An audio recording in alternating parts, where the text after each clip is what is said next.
Blog Talk Radio. So you want your charity to succeed. It's no secret that combining online and offline techniques is the key to modern-day fundraising success, and practical advice is what you need. The Nonprofit Coach with Ted Hart is the perfect place to learn from experts around the world who, along with our host, provide advice you can use. Ted Hart is without a doubt one of the foremost nonprofit thought leaders. Also a successful author, his books cover a broad range of topics from major gift fundraising to use of social media and how to succeed online. Ted lectures around the world, but now he's here for you. From the latest in charity news, technology, fundraising, and social networking, Ted and his guests help you maneuver through this economic downturn in the charitable sector to greater levels of efficiency and fundraising success. Remember, this is a live call-in show. Become part of the show by adding your voice. Call now at 347-324-3080. After the show, you can find all our podcasts at tedhart.com. Just click on radio links. Don't forget to dial 347-324-3080. Now, welcome the host of the Nonprofit Coach, Ted Hart.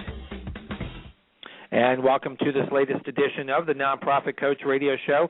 Thank you so much for joining us today. Today is Tuesday, February 26, 2013, and I'm coming to you live from our nation's capital and the national headquarters of the Charities Aid Foundation of America. We've got a big show for you today, and as the announcer just mentioned, this is a live call-in show. So when we get to the Page 2 expert, please dial in at 347-324-3080. Make sure you press the number 1 to raise your hand, and that will tell me that you would like to ask a question of our guest. You can also join us over in the chat room. I see a whole list of people over in the chat room. You can type out your questions there or email me at tedhart@tedhart.com. As always, here on the Nonprofit Coach, we start with Page 1 News.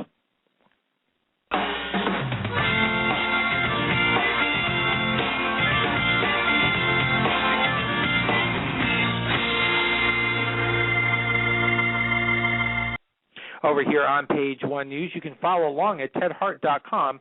Click on radio links, and you'll find the very best of information from the Internet. And we're going to start off today with information about a big change over at Hotmail. This comes to us from CNN Tech. Goodbye Hotmail, hello Outlook.com. Read all about it when Microsoft introduced a new version of a fresh and inventive webmail service called Outlook.com last August. It's pretty clear that they are telling the world that they intended to start winding down its venerable Hotmail sooner or later, and now it's official. The company is announcing that Outlook.com is coming out of its preview mode and is now officially available worldwide. And so it's going to start moving more than 300 million Hotmail users over to Outlook.com. You can read all the details about this new service from Microsoft over in the radio links at tedhart.com. And next up here is some big news from LinkedIn, and it's a pleasure to welcome back here to the Nonprofit Coach, Meg Garlinghouse. Meg, how are you doing? I'm great, Ted. Thank you so much for including me on the show. I really appreciate it. And I think it's happy 3-year anniversary to you, or almost. Just about, yeah. Thank you. You're giving us a little bit of a preview. We've got the 3rd anniversary show coming up. But today you've got some big news, and we're providing a couple of links over in the radio links today. Specifically, you're going to talk to us about the LinkedIn Board Member Connect service and then a free webinar that folks can sign up for as well. So take it away and tell us what's news over at LinkedIn.com. Great. Thank you so much. So we've been spending the last year and a half looking at ways that nonprofit organizations like yours can leverage the LinkedIn network to help build your brand, grow your community, and now source board members. What we learned is that each year more than 2 million nonprofit board seats need to be filled. And the good news is when we surveyed our member base, we learned that 78% of our professionals would like to join a nonprofit board. So what we realized is that we are in a unique position to help make some of those matches. So as part of this program, we launched LinkedIn Board Member Connect, as Ted just mentioned. And this is a program where we donate one of our talent solution tools to you at free, something we normally charge $1,000 a year. We donate to you for free, and you can use this tool to search and reach out to potential board members that are in your network, in your board's network. So if this is something that's an area of challenge for you or you're interested in learning more, in order to get access to the tool, we ask that you take a 30-minute webinar. And the next one, as Ted mentioned, is on March 12th at 10 a.m. Pacific time. And to sign up, you go to nonprofits.linkedin.com. But again, I think Ted has provided some information to you. And you click on the Sign Up Now button, and then you register for the webinar. And through that system, we will get you the Talent Finder tool. Well, this is really terrific news, and as you said, we are providing the link over at tedhart.com. Click on radio link so they can go directly to the registration page. It's just 30 minutes, but how wonderful it is that you're providing access to the Talent Finder just for participating in the webinar. Yeah, it is. I'm really proud that we are doing this, and we launched the program a couple months ago, and we already have some terrific case studies that we will share with you on the webinar about organizations who've already used the tool and found high quality and right skilled professionals to join their board. Well, you have more than 200 million members over on LinkedIn, but the profile of your members is particularly well suited for nonprofits to find success in this regard. That's right. And, some of the best practices in identifying a board member is really thinking about your board composition and what the missing skill set might be. And using the LinkedIn network, as Ted mentioned, you can literally, search for someone with social media skills who works at Facebook and went to Stanford. And you can find who in your network might know that person. So when I do that search, I might find out, oh, my gosh, Ted actually knows the person who runs the social media strategy at Facebook. He could reach out on my behalf to see if they may be interested in joining my board, or at least having an initial conversation. And, Meg, there's really no other way for nonprofit organizations to have this wealth of information in terms of how to connect with people that may already have connections. LinkedIn is really uniquely designed to be able to do this. It is, and the Board Connect piece is really just one dimension. You can also use the LinkedIn network to find pro bono resources, to find a potential connection at a partner organization you're interested in creating some sort of partnership with.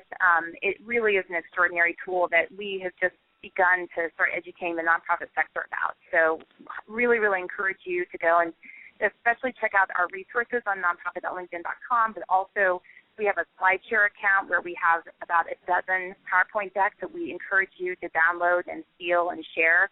And we really walk you through step-by-step other aspects of the network that you can take advantage of. So the first step for our listeners today is to make sure that they register for the webinar that is scheduled for Tuesday, March 12th, 10 a.m. Pacific, 1 p.m. Eastern, just 30 minutes of your time, and that's going to be taught by one of your organizational governance and leadership experts, Misha Charles. Is that correct? Actually, Misha is the case study. The person who's going to be delivering the webinar is a woman named Lana Convincent, who's one of our product marketing. Oh, I'm sorry. I'm reading that you've got a case study of someone who really made success out of LinkedIn, and that's Misha Charles. Well, again, case studies are proving that this is a fantastic resource for nonprofits. It's always a pleasure to have you here on the show, and I hope that you'll come back soon and tell us of the next wave of innovation for nonprofit organizations over at LinkedIn. Absolutely. Thanks again, Ted. Really appreciate it. Again, Meg Garlinghouse from LinkedIn. Get all the information over at tedhart.com. Click on radio links, and you'll be able to register for this free webinar. Next up here on the Nonprofit Coach, speaking of free, it comes to us from HubSpot.com. This is a free guide on how to engage your fans on Facebook. So today we've got LinkedIn, we've got Facebook. You can download this free ebook by going to the radio links today, and these are tips for attracting Facebook users to your Facebook page. And again, that's at tedhart.com. Click on radio links. Every month, we are very pleased to bring to you the GuideStar Minute. Lindsay Nichols is here with us today to bring us the most up-to-date information about how your organization can benefit from the services provided from GuideStar.org. Again, over in the radio links today, you will find a link directly to GuideStar.org. And right now, we have Lindsay Nichols here with the GuideStar Minute. Hi, Ted. How are you? Hey, Lindsay. Great to have you back. Welcome to the new year of the Nonprofit Coach. What's going on over at GuideStar? Thanks so much for having me, as always, and a happy almost 3-year anniversary as I well. know, hard to believe that's coming up so soon. I know, and yet it feels like you've been here helping us for a long time, so we're glad about it. Well, thank you for that. What's news? So this month in February, GuideStar has actually been doing something really fun. We've been trying to share the love with nonprofits. This is a bit of a social media campaign where we're asking people to share images or photos of their nonprofit, of their favorite nonprofit, of an organization they volunteer with, and take those images and post them on Twitter or Instagram or Tumblr and use the hashtag nonprofitlove, and love being L-U-V, all one word, and hopefully tagging GuideStar if they can, which is at GuideStar USA. And then we're taking that and actually kind of forwarding that on to our social media audience. It has been amazing so far. We have had, over 200 people participate. We've had hundreds of thousands of people talking about this. There's been a real conversation about how powerful the nonprofit community is. And this month, being Valentine's Day and just a month where you want to tell people that you care about how much they mean to you, this has been really exciting for us. So we're keeping this going through the month of February. We're hoping that your audience can kind of share that love as well and get going about their own nonprofits. Well, that's terrific. What a wonderful way to be able to add pictures. And, of course, they say a picture is worth 1,000 words. So you've got a lot of words about nonprofits going over at GuideStar. And you said this is really picking up traction. It's been amazing. If you go to our website, guidestar.org, and you click on the heart, which is the big image in the middle, it takes you to our page, and at the bottom, which kind of explains what we're doing, there's a live Twitter feed, so it shows you all the people that are talking about it. And we also have a Storify, which is just storify.com/nonprofitlove, and it really gives an image of just how many people are sharing images. We've had all different kinds of mission focus areas. We've had all different areas of the country and the world, really. We've had small nonprofits, big nonprofits. It really has been powerful. And as you said, picture tells 1,000 words. We are really getting to the core of why nonprofits matter. So it's been really exciting for us. We've never done anything like this, and hopefully we'll do something like this again because it's been so successful. Wow, it's really quite imaginative and a terrific opportunity. And as you said, all the nonprofits today can also start using the Twitter tag nonprofitlove, L-U-V, for sharing this information with others as well. Just a reminder, we have the GuideStar Minute here on the Nonprofit Coach because of the 6 pillars of success for online nonprofit organizations. GuideStar is number 2, right behind your own well-designed website. So again, Lindsay Nichols here from GuideStar. Thank you for bringing us up to date, and we'll look forward to having you back next month. Thank you so much, Ted. Take care. You bet. Next up here on the Nonprofit Coach is just a little bit of a reminder just for your staff. Employee Appreciation Day 2013 is March 1st. And don't forget your administrative professionals. The Administrative Professionals Day is April 24th. So those are a couple of days to put on your calendar so you don't miss out on the opportunity to celebrate those people who help make your organization a success. Next up here on the Nonprofit Coach is moving on over to page 2.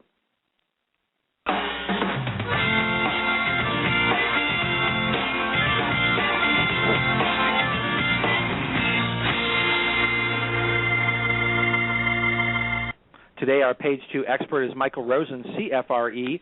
He is the president of ML Innovations, a fundraising and marketing consulting firm. He's also an adjunct professor in the Graduate of Arts Administration program at Drexel University. Michael has received the very prestigious AFP Skystone Partners Prize for Research in Fundraising and Philanthropy for his best-selling book, Donor-Centered Planned Gift Marketing, which is the topic that we'll be discussing with him today, which has also been included on the official CFRE International Resource Reading List.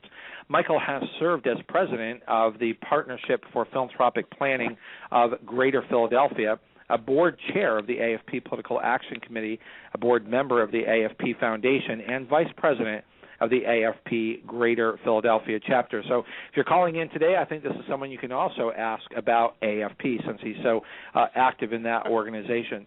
Michael has served on the Board of Trustees of the Jewish Federation of Greater Philadelphia and the Board of Directors of the Philadelphia Children's Alliance. So this is someone who not only is a professional in the fundraising field but gives back to his community. And today it's my pleasure to welcome here to the Nonprofit Coach my friend Michael Rosen. Michael, welcome here to the Nonprofit Coach. Thank you very much, Ted. It's an honor to be with you, and I thank your listeners for joining us today. Well, I dare say your show is going to be extremely popular, and one of the reasons for that is that everyone feels that they're just one training session away from getting that big planned gift. So everybody needs the information that you can provide to us today. So why don't we get started with the basics? What is a planned gift? Depends on who you ask. But since you're asking me, I'll use my definition. I think a planned gift is virtually any gift. I think virtually any gift requires a measure of planning on the part of the donor.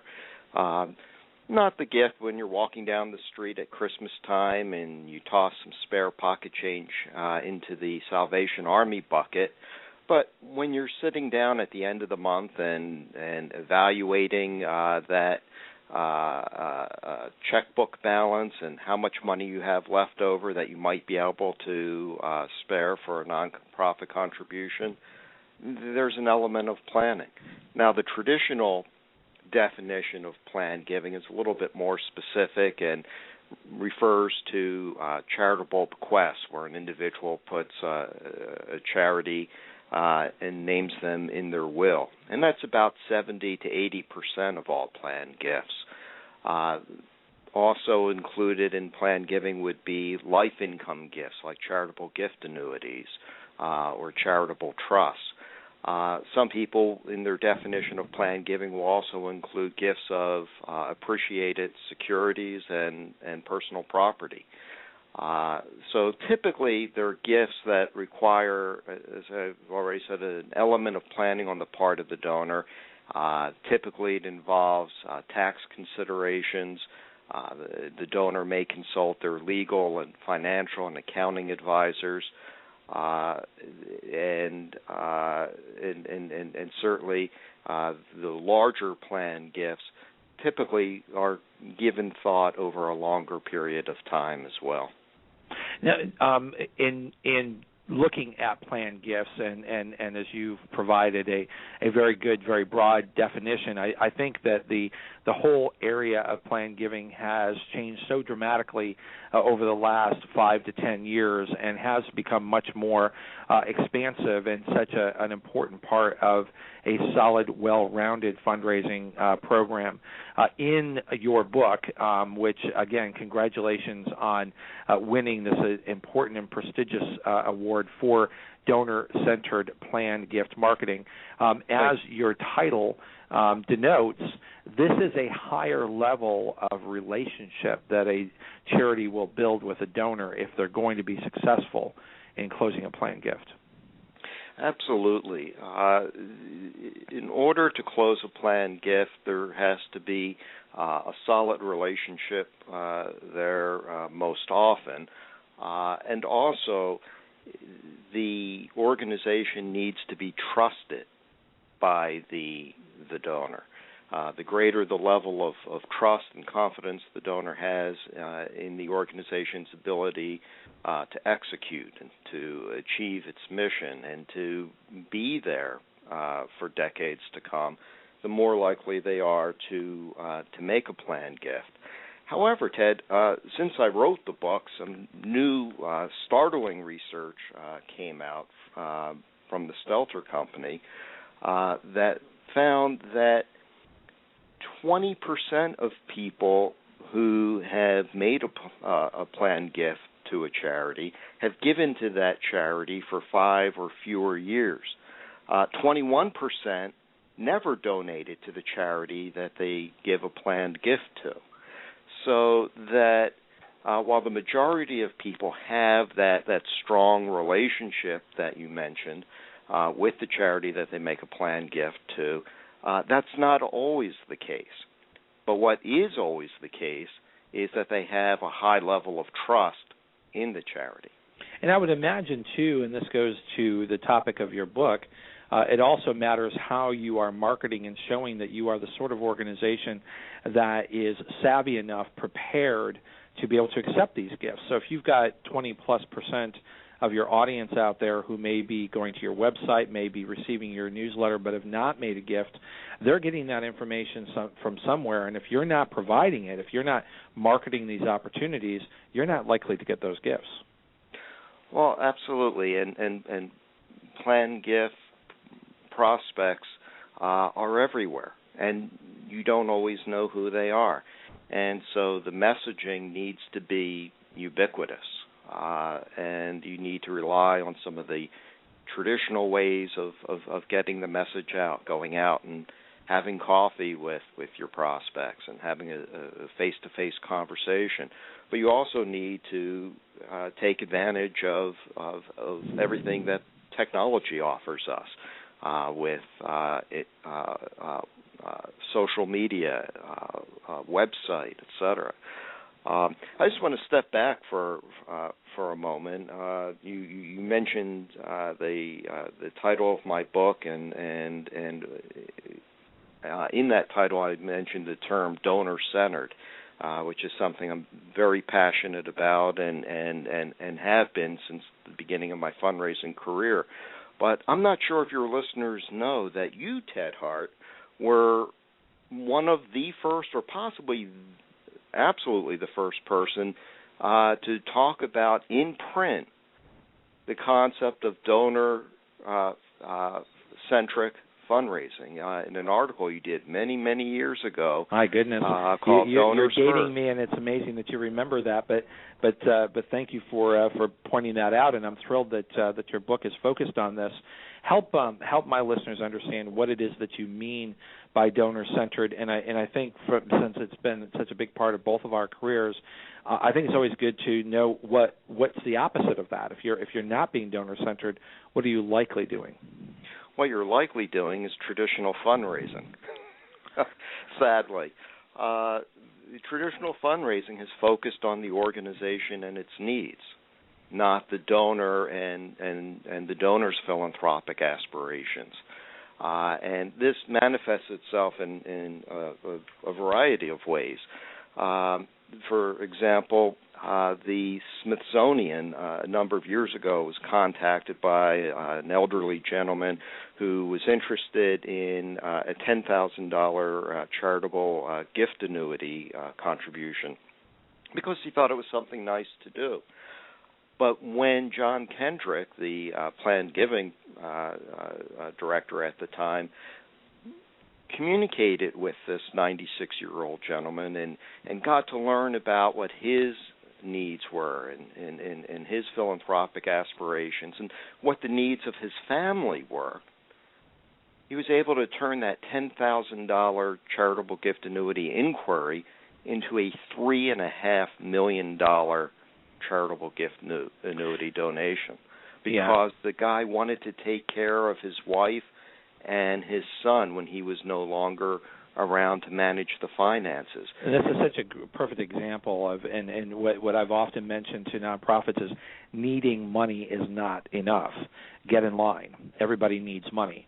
But it's the donor and what the donor would like to accomplish through the mission of your organization that matters most.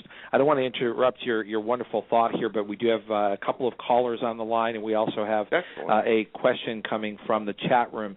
Another stellar member of our fundraising community, Anthony Alonso, is in the chat room, and he's the president of Advantage Plus Consulting. And his question is, and I'm just going to read it to you here, given Michael's expertise in direct marketing over the years, what does he think is the role of social media and telephone solicitation in today's planned giving environment? Great question, Anthony. Over to you, Michael. Thank you, Anthony. With planned giving, there's been the traditional way of thinking, which is about passive marketing. We'll send brochures out, maybe send a newsletter out, and if people are interested in having the conversation, they'll contact us. And if we happen to be talking to a major gift prospect, maybe we'll, from time to time, bring up the issue of planned giving. However, a fellow by the name of Phil Murphy, a consultant, said something that's one of my all-time favorite planned giving quotes. He said, "Let's get crazy with planned giving. Let's think of it as fundraising." And, right. Yeah. Right. And what he meant was that, of course it's fundraising, but why don't we practice it as if it's fundraising? And that means the same tools, the same approaches that we use with an annual fund, with a capital campaign, with membership drives, are all the same steps that we can follow for planned giving, including the use of social media, the use of direct mail, the use of the telephone. Real quickly, Ted, I'll tell you that people think that the only way you can use the telephone for planned gift marketing is to call up a prospect and make an appointment. So the reality is you can launch telephone fundraising campaigns for planned giving the same as you would for an annual fund or a capital campaign. There's a university down in Texas that used the phone campaign to reach out to folks that responded to a mailer promoting a charitable gift annuity program. The letters went out to 7,000 alumni. The 86 folks that, the 44 folks that initially responded to the first mailing. There are another 42 that responded to a second mailing. Those 86 folks were called and resulted in nearly $1 million in gift annuity contributions. An orchestra in the Pacific Northwest targeted 2,200 of their rated prospects and was able to secure approximately $2 million in charitable bequest expectancies. Now, you have to be careful when you use a personal medium like the telephone for planned giving, but it can be done, and it can be very effective. But I would imagine that it's also part of an integrated overall strategy that's going to get you to that success. Michael, we're going to go to the phones here. We have a caller, area code 616. You're live here on the Nonprofit Coach. Michael Rosen is our guest today. Go ahead with your question. Yeah, thank you, Ted. Thank you, Michael. Michael, I have your book, Donor-Centered Planned Gift Marketing. Love it. Thank you. You noted a stat in there from the University of Indiana School of Philanthropy that estate givers give more than double to the annual fund. Remember that one? Yes. And what were the implications, would you say, for annual fund giving? Often people associate planned giving as something that's going to happen way in the future. Do you see a correlation to an impact now for annual fund fundraising? The stat you cite is very interesting. The one thing that it doesn't help us with is to understand what the cause and effect is. So I can't sit here today and tell you that if someone includes a charity in their will, they're going to be more likely to increase their annual fund support. What we do know is that there's a correlation between annual fund giving and planned giving. We just don't know whether it's the people who give more to the annual fund are more likely to make the planned gift or vice versa. But what we do know is that loyal donors are more likely to have a vested interest in the organization and to find diverse ways to support the organization. Mm-hmm. And so the causality, I suspect, probably goes both ways. Yeah, and I think also, caller, one of the things that we've tracked in the industry for a while is I think this is also a cautionary tale in that a lot of charities, once someone self-identifies or they're able to identify someone has actually made a planned gift or left you in their will. A lot of organizations sort of pull back from, well, they've sort of done their bit and maybe they're not going to give, or we want to hold them with kid gloves and so we don't want to make an ask. And in fact, what they're signaling to you is their deep desire to see the organization succeed. And I think where this statistic may be coming in is that oftentimes you will see that donor who's made that terrific indication of their legacy gift may step up their annual giving as well during the rest of their lifetime. And you're absolutely right, Ted, and it comes down to remembering that stewardship is an important part of the development process. Jerry Lenfest, who was generous enough to write the foreword to my book, is a member of the Bill Gates Giving Pledge Club. And one of the things he said, when we make our planned gift, don't forget about us. If you treat us right. And I think it does become a difficult issue, particularly for maybe development officers who are not as seasoned, is, how do you carry on that dialogue when it appears that the donor has made a life gift, but they're still alive? How do you continue on that dialogue? Well, and you absolutely have to, as Jerry Lenfest pointed out, is if you treat us right, we might make another one. Right, exactly. Caller, did you have a follow-up call for Michael? That was really helpful. Thank you. Terrific. Thank you, caller, again for joining us today. Michael, we're going to take a really quick break, and I do see the rest of the folks here on the switchboard. Hang tight. We will come back to you and the folks over in the chat room. Don't forget you can also participate by asking questions via email at tedhart@tedhart.com, and we'll be right back after the break.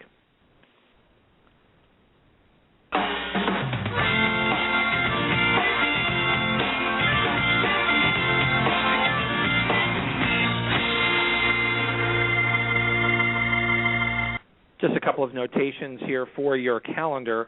We do want to make note that next week Amy Eisenstein will be joining us here helping you raise money for less. That's going to be March 5th at 12 noon Eastern. As was mentioned several times from our good friends over on the page one today, we do have our big third anniversary show. Hard to believe that we're coming up on the third anniversary of the Nonprofit Coach Radio Show. That is going to be March 12th. At 12 noon. We hope that you will join us. We've got quite a lineup of luminaries who are calling in to share their tips at the occasion of our third anniversary. This show has grown by leaps and bounds. The number of people who listen to this show has tripled in just the last year.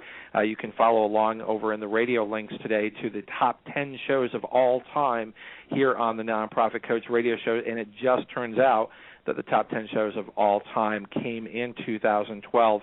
And I was just looking at some of the statistics last night, and the listenership continues to grow with literally tens of thousands of listeners for this show. Before we head back to our wonderful Page 2 expert today, Michael Rosen, I do want to make note of the Digital Leap Conference, which will be taking place up in Toronto, Canada, and that's on May 2nd at the Art Gallery of Ontario. This is our fourth annual Digital Leap Conference in Toronto, and the early bird registration rate ends on March 20th. So you'll want to go to the radio links today and make sure that you're following along to the Digital Leap information, or you can just go directly to digitalleap.org and get that information. We're going to head back on over to the show. Remember, our podcasts and archives are always available 24 hours a day at tedhart.com. Click on Radio Links. If you're listening live today, the phone lines are open. Call in and ask a question by dialing 347-324-3080. Now, back to the Nonprofit Coach with Ted Hart. And we're live here on the Nonprofit Coach with Michael Rosen, CFRE. He's the president of ML Innovations and is the author of the best-selling book, Donor-Centered Planned Gift Marketing, which has received the AFP Skystone Partners Prize for Research and Fundraising and Philanthropy. Back here with Michael. We are going to go to our next caller here, Michael, area code 503. You're live here on the Nonprofit Coach. Go ahead with your question. Oh, that would be me, it sounds like. That would be you. Excellent. Michael, Richard Friedland calling. Hello. Hello. I know that it takes time to cultivate and steward the relationship for a donor to get them to successfully engage in a planned gift. What is your opinion, or in your experience, the average amount of time it takes to get them from step one to that major gift? Well, I'll give you the consultant's answer, Richard. It depends. And what it depends on is the circumstances that the donor finds themselves in, and the way in which the prospective donor has previously engaged with the organization. For some, that will take years, and for others, as we know from that Stelter study I referenced, the person may have a very short, limited relationship with the organization. And so what this means is we need to, by taking a donor-centered approach, do what's appropriate for each prospective donor, and to be sensitive to where they are in their life cycle, and recognize that people will make gifts on their schedule, not ours. People don't care about the end of our fiscal year. They don't care about our particular marketing campaigns. What they care about is making the gift when it's appropriate for them. And we need to be sensitive to that when we're having our conversations, when we're doing our marketing. Mm-hmm. Okay. Yeah. Any follow-up question, caller? No, thank you very much. Terrific, thank you for calling in. We do have a number of people on the switchboard. Just a reminder, it is absolutely okay to call in and listen to the show live via your phone, but if you do want to ask a question, make sure that you press the number 1. That will raise your hand here on the switchboard, and I'll know to go to you for the next question. The next question actually comes to us from the chat room. We have Greg Warner is over in the chat room, and he's the president of Market Smart and the founder of Smart Gift Marketer. And what I really like about Greg's work is he always leads with data. And what he's asking of you, Michael, is according to Giving USA, the only bright spot for fundraising in 2012 was an increase in bequests of 8.8%.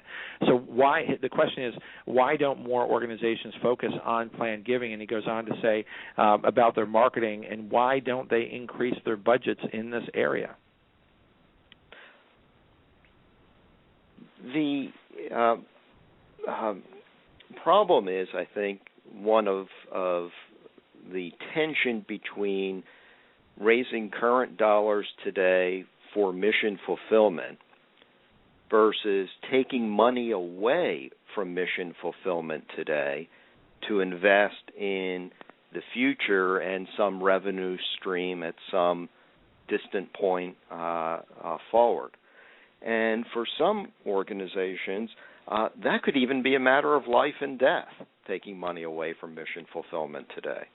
And that's a tough argument to make, I think, for some charities. But planned giving is an area of growing importance from the donor's perspective, and we ought to be paying attention to that. And I think organizations ought to be investing more to secure their future with planned gifts, not to mention the fact that not all planned gifts are deferred. Gift annuities, gifts from an IRA, gifts of appreciated property, gifts of appreciated securities are all current forms of planned giving. And even among deferred gifts like charitable bequests, if you have a large enough pool of charitable bequests, what you'll find is that a number of those are going to begin to be realized in a fairly short order, 3 to 5 year time frame. It's not going to take 20 or 30 years before your donors begin to pass. And Greg, this is Ted. What I often mention to donors is that really the least tax-wise way for a donor to make a contribution to a nonprofit organization is by writing a check. That there are often other opportunities, and as Michael just mentioned, appreciated stock, appreciated property. Those often are a little bit easier for a donor to move, but if as a professional we're not pointing out the additional tax benefits that only a charitable organization can bring to that donor for moving those assets, they're going to miss out on the opportunity to maximize the support that they can give while maximizing the tax deduction that they can receive. Absolutely, and because I know Greg does like statistics, and let me share some donor-centered statistics.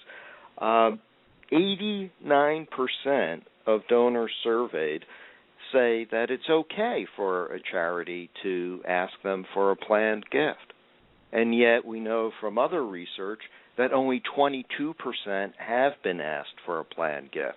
So if donors are telling us that it's okay for us to be asking, why aren't more of us asking? Well, I think this goes back to Greg's question, and that is, why are charities purposely leaving so much money on the table? And I think you're absolutely right, Michael, in pointing out that there is this tension between the need to fund the today and the perception that planned giving is only about a faraway tomorrow. But as you've also pointed out, that's not necessarily the case. Michael, just keeping track of our time here, we do have an email question coming in. Nancy Bayer from Worthington, Ohio. She's with the Peggy R. McConnell Arts Center for Worthington. Nancy, thank you for emailing in. And the question for Michael is, for a small shop, what is the preferred documentation a shop should seek to acquire for a bequest gift? A recommendation she's asking for, and a simple marketing piece outlining our organization's ability to accept planned gifts, maybe some samples, templates, somewhere you can direct her, somewhere you can point to her for this information. Well, there's some material in my book. For example, there's a bequest confirmation form sample in the book that you can encourage folks to fill out to let you know that they've included your organization in their will. And then that, once you have that form, you'll be able to include them in your planned gift recognition society, which hopefully you have or plan on having.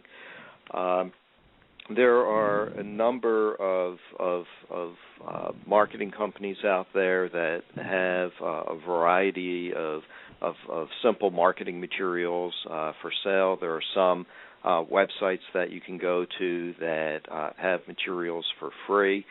And a great resource, if you're a member of the Association of Fundraising Professionals, is the AFP Resource Center, which is a free resource to AFP members.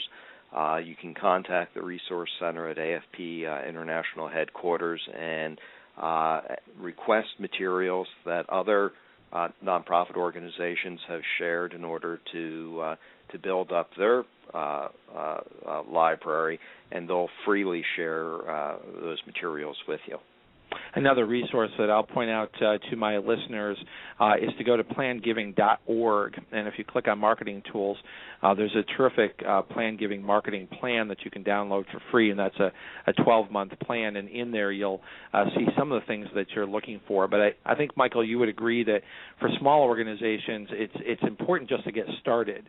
And some of the things that you pointed out about appreciated stock and other offerings of that sort are pretty low-hanging fruit for a lot of donors. But if they're not getting that information from the charity that they would like to give to, they may rightfully assume that the charity cannot handle that kind of gift.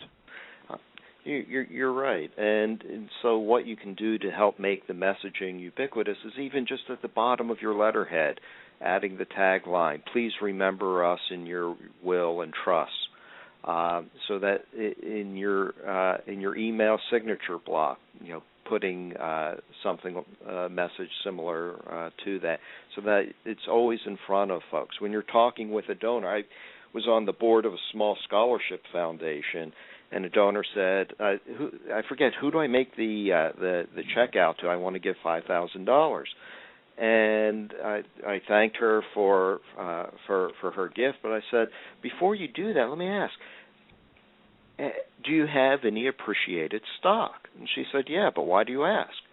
And then I explained it to her, and I explained how she could gift the stock and avoid the capital gains tax and still get the charitable deduction. She wasn't aware of that. Mm-hmm. She had her accountant calculate what her tax savings would be and increased her gift by that much because, as she said to me later, I didn't need the extra money. So since I was able to save it, I passed it along to the charity. Exactly, and there's so many examples of that happening, and I think there's an assumption that if someone has wealth or someone has appreciated stock, that they already know all about this. But I think the issue here that you're raising is that they may rightfully assume that the charity can't handle that kind of gift if we're not putting that information out to them. They may get that exact same information from another charity, but not equate it to the charity that you're running. So back to Nancy's question, I think hopefully we've provided you with some resources today, but also I think the advice that I often give when it comes to bequests and what might be called planned gifts is don't allow yourself to become overwhelmed. You don't need to be an expert in all aspects of planned giving. What you do need as a professional is to understand the concepts to be able to, as Michael just pointed out, that if you're in a conversation, whether it's at a luncheon or just in passing with someone, that you can begin identifying those clues in your prospective donors' assets, pools, or just to ask key questions, as Michael just pointed out, that might lead them to greater tax savings for themselves. Or, as the example was just pointed out, they may feel so strongly that they're so appreciative that they're going to pass what would have been their tax savings on as an additional donation to the charity. Keeping mind of the time here, Michael, I want to make sure that we do spend a little bit more time on your book, and specifically I wanted to talk about the integration into an overall planned giving program rather than just a silo, and that happens so often, and I think it's because of this knowledge base that a lot of professionals may not feel that they have. Well, I think you're correct, and I think it also, the silo approach tends to happen at larger organizations that, frankly, can afford to hire and pay for someone who's a dedicated plan-giving professional. And so you'll have your major gift team, your plan-giving development team, and so what we're beginning to see now, as there's developing interest among mid-size and even small nonprofit organizations, is that you have the development generalist that is beginning to engage in planned giving. And that's what's leading to some of the culture change in the planned giving world, where we're beginning to see greater integration. And the reality is that just over a third of people surveyed say that they know what the term planned giving means. Now, we don't know how many of them are right about their understanding of the term planned giving, but at least they say they're familiar with it. Well, that means two-thirds of the folks aren't. So it doesn't make sense to have a conversation with people about planned giving when they don't even know what we're talking about. Instead, if we talk about their philanthropic aspirations, what is it they want to accomplish, what do they want their legacy to be, then we can help show them what the best ways are to achieve that, whether it's with a current cash gift, whether it's with a planned gift, whether it's a life income gift. We can help meet their needs and in the same time then meet the needs of our own organizations. Exactly. We do have a follow-up email from Nancy. Nancy, thank you again for emailing back. She's asking, how legally binding is a signed bequest confirmation form versus a pledge or a letter of interest or a letter of intent? It depends on how it's written. You can create forms that are legally binding and will bind the estate. But the type of form that I'm thinking of is, because you want to set as few obstacles in the path between the donor and the gift. Mm-hmm. And you want your legacy recognition society to be as inclusive as possible. And so my recommendation would be for you to not worry about creating a binding document that scares donors, but one that simply allows you to properly administer the relationship, recognize the donor. The reality is, the research shows that once someone puts a charity in their will, fewer than 10% of the time does that charity ever get taken out of the will. And it's sort of an important point to say, game on to good stewardship. That if you then ignore that donor and do not do a good job, then the nature of a bequest is that wills can be changed. So if you're fortunate enough to have the donor want to publicly declare that to you, that it's in their will before they pass, which is not always the case. There's lots of examples of where the donor left money in a will and the charity had no indication that was coming.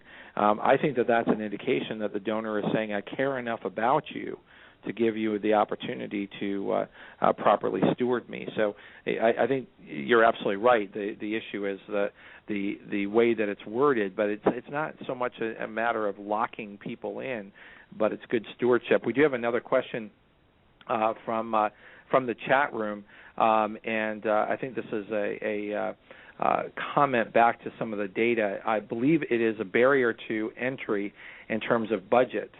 That is why phone solicitation is so important if it's done right. This is Anthony Alonso. Of course, he's an expert in this area, and he says that he is running a 10 to 15% conversion rate over the telephone in identifying prospects for these areas. And, of course, that's far and away better than most folks would be doing by direct mail. So do you have comments, or do you want to weave that into your overall message? Well, it gets back to what I was saying earlier about plan giving is fundraising. And here we have some additional evidence that a traditional fundraising tactic like a phone campaign can be enormously successful. It is going to depend on the quality of the prospect list, the quality of the relationships that the organization has with the donor, the quality of the phone campaign. Not all phone campaigns are created equal, and great care needs to be taken, and you need to be prepared to have actual conversations with people when talking about planned giving. There was some relatively new research from Russell James, who did a brain scan survey or analysis to look into people's heads when they were thinking about planned giving, and specifically charitable bequests, and what part of the brain actually lights up when people are thinking about it. And the part of the brain that lights up is the autobiographical center. When people think about a planned gift, they're thinking about their own life story and how this type of gift will help establish their legacy. Well, if that's what our donors are thinking, we need to meet them there, and that means you need a sophisticated person on the telephone who's able to have that kind of conversation. Our donors are willing to have the conversation, but we need to have the skills to be able to meet them where they are. Exactly. We're going to just take a really quick break for a message from Google, and when we come back, we're going to have the big finish here with Michael Rosen helping all of our listeners understand how donor-centered planned giving should be integrated into their programs, and we'll be right back.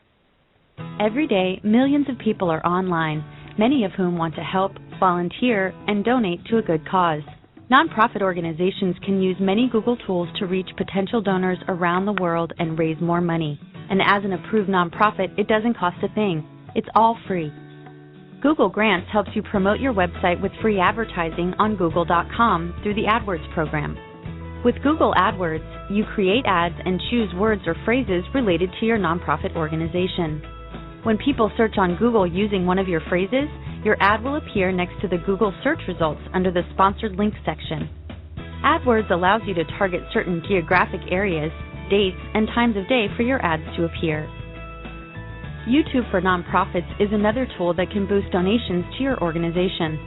The program offers a number of perks that get your message out there and drive viewers to take action and donate. You can list your organization on YouTube's nonprofit channel and add call-to-action overlays on your videos to drive viewers to donate. Need help analyzing your website traffic and marketing effectiveness?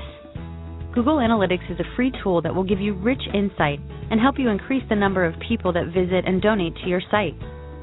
Google Analytics can be invaluable to many people in your organization, such as development directors, marketing staff, and your web team. There are many other tools that can help you reach more donors and raise funds, like Google Checkout, where you can process credit card donations with no transaction fee, Google Sites to create a free website, and Website Optimizer, where you can figure out the best landing pages to turn site visitors into donors. To get started, apply for Google for Nonprofits today. And we're back here for the big finish with Michael Rosen. Michael, what message and information as we wrap up and make sure that in the next 4 minutes or less you help folks understand where they can find you and how they can connect with you? Well, thank you, Ted. I have a number of useful articles with additional information about planned gift marketing on my website, my blog site, michaelrosensays.wordpress.com. There are also links to the book, to my business website as well. And the key thing that I would like to leave folks with today is that by focusing on the needs of the donor, we're going to be more successful for our organizations. And by keeping the messaging ubiquitous, you'll be able to be more successful in reaching out to more folks. Remember that planned giving is not just for rich people and celebrities. The bequest, for example, the charitable bequest, is the major gift of the middle class. And so we need to make sure that we're talking about planned giving with folks beyond our major donors and our major donor prospects. And that means using the full complement of tools available to development, website, direct mail, social media, the telephone, newsletters or magazines. So this is a message of integration. To be successful, this again is not a standalone project by itself, but really needs to be integrated across the prospect pool. Absolutely, and it doesn't need to cost a lot of money. If your organization already publishes a newsletter, for example, and you're talking about mission fulfillment, mention in that article, and this project was made possible in part through the charitable bequest gift we received from the will of John Smith. Weave it into all of your communications so that people understand the relevance and the importance to your organization of their planned gift. And as you mentioned earlier, Ted, to let them know that your organization can handle the planned gift in an appropriate way that will allow the organization to achieve its mission. Exactly. Michael Rosen, CFRE, is the president of ML Innovations, fundraising and marketing consulting firm, and won the very coveted AFP Skystone Partners Prize for research in fundraising and philanthropy for his best-selling book, Donor-Centered plan gift marketing, and he's been our guest here on the Nonprofit Coach. Michael, thank you so much for being our guest here today on the Nonprofit Coach. Thank you very much, Ted, and congratulations on your upcoming 3rd anniversary for the show. It's been a lot of fun to be with you today. Absolutely. Just a couple weeks away. Thanks, everyone. We'll be back next week here on the Nonprofit Coach. You've been listening to the Nonprofit Coach Radio Show with Ted Hart. Tell all your friends to check out our production schedule and download our iPod and iPad-friendly podcast at tedhart.com. Thanks for listening to the Nonprofit Coach. When it comes to cleaning your house, who doesn't wish un galán with a trust fund swept in and passed the mop to your evil stepmom like in the telenovelas? Hola, it's Chiquis here, and although life isn't always like in the soap operas, Fabuloso does bring a clean that's always over the top. Get your home dramatically clean anytime you like, without any evil mama drama. Just long-lasting lavender freshness. That's Fabuloso, taking the drama out of any mess. Fabuloso's 2x concentrated formula provides 2 times more active ingredients versus non-concentrated Fabuloso Original. Use as directed.